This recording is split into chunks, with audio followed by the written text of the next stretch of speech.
Huawei has officially announced the launch date for its next-generation flagship smartphones. The company is set to unveil the Mate 80 lineup along with the Mate X7 foldable device. On November 25th in China, Huawei is preparing 4 models this year: Mate 80, Mate 80 Pro, Mate 80 Pro Max, Mate 80 RS Master Edition. Huawei has introduced the Mate 80 series in a very unique dual-ring design this time. It has an Infinity or the 8-look layout. The Mate 80 Pro Max gets Polar Night Black, Polar Silver, Polar Day Gold, and Aurora Blue. The upcoming Mate 80 Pro Max is rumored to pack 8,000 nits of pure brightness. The Mate 80 Pro Max comes in 16GB per 512GB and 16GB per 1TB variants. All models are to run on the new Kirin 9030 chipset. The company sharing some picture sample Huawei Mate 80 Pro Max. The Mate 80 expected to house a 50-megapixel 1/1.5-inch primary sensor, the Pro version moving to a 50-megapixel 1/1.3-inch unit, and both the Pro Plus and RS adopting a larger 50-megapixel 1/1.3-inch SmartSense 590 sensor.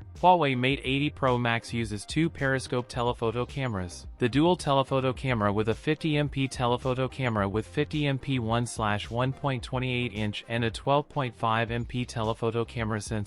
It supports 3.7x and 9.4x optical zoom. The flagship models are expected to bring a 6000 mAh+ cell pack. The Mate 80 has support for 66W wired charging. The Pro and Pro Plus go up to 100W. That's it for today's video. If you enjoyed it, don't forget to like, comment, and subscribe for more content. Thanks for watching, and I'll see you in the next one.